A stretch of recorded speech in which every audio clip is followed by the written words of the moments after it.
प्रदेश की संगम नगरी प्रयागराज में हर साल माघ मेले का आयोजन होता है। माघ पूर्णिमा के स्नान के साथ माघ मेले की शुरुआत हो चुकी है, जिसका समापन महाशिवरात्रि के दिन होगा।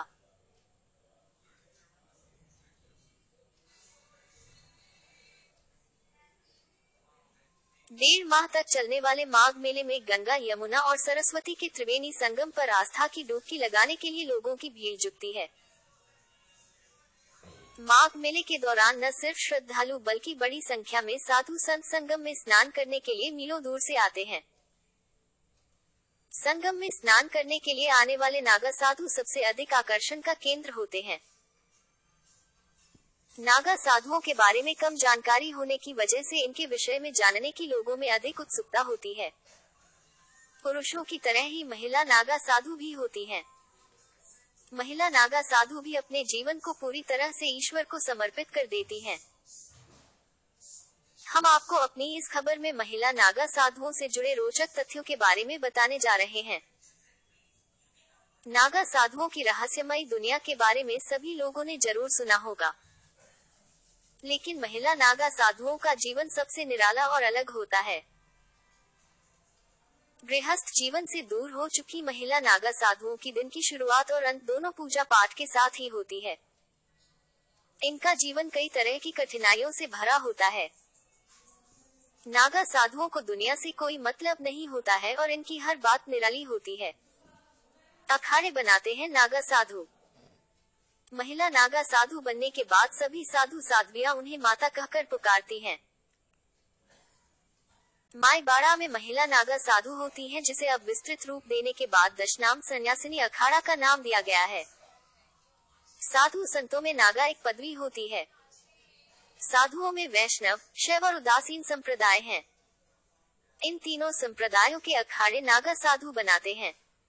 जानिए कैसे बनती है महिला नागा साधु। पुरुष नागा साधु नग्न रह सकते हैं, लेकिन महिला नागा साधु को इसकी इजाजत नहीं होती है। पुरुष नागा साधुओं में वस्त्रधारी और दिगंबर निर्वस्त्र होते हैं। महिलाओं को भी दीक्षा दी जाती है और नागा बनाया जाता है, लेकिन वह सभी वस्त्रधारी होती हैं। महिला नागा साधुओं को अपने मस्तक पर तिलक लगाना जरूरी होता है, लेकिन वह गेरुए रंग का सिर्फ एक कपड़ा पहन सकती हैं जो सिला हुआ नहीं होता है। इस वस्त्र को गंती कहा जाता है। महिला नागा साधुओं के बनने की प्रक्रिया के बारे में जानने के बाद आप सोचने पर मजबूर हो जाएंगे। महिला नागा साधुओं की जिंदगी बेहद कठिन होती है। नागा साधु बनने के लिए इनको कड़ी परीक्षा से गुजरना होता है। नागा साधु या सन्यासिनी बनने के लिए 10 से 15 साल तक कठिन ब्रह्मचर्य का पालन करना जरूरी होता है। नागा साधु बनने लिए अपने गुरु को यकीन दिलाना होता है कि वह इसके योग्य हैं और अब ईश्वर के प्रति समर्पित हो चुकी हैं। इसके बाद गुरु नागा साधु बनने की स्वीकृति देते हैं। नागा साधु बनने से पहले महिला की बीते जीवन के बारे में जाना जाता है। यह देखा जाता है कि वह ईश्वर के प्रति समर्पित है या नहीं। नागा साधु बनने के बाद कठिन साधना कर सकती है या नहीं। नागा साधु बनने से पहले महिला को जीवित रहते अपना पिंडदान करना होता है और मुंडन कराना पड़ता है। इसके बाद महिला को नदी में स्नान कराया जाता है। महिला नागा साधु पूरा दिन भगवान का जाप करती हैं और सुबह ब्रह्म मुहूर्त में उठकर शिव जी का जाप करती हैं। शाम को दत्तात्रेय भगवान की पूजा करती हैं। दोपहर में भोजन के बाद वह शिव जी का जाप करती हैं।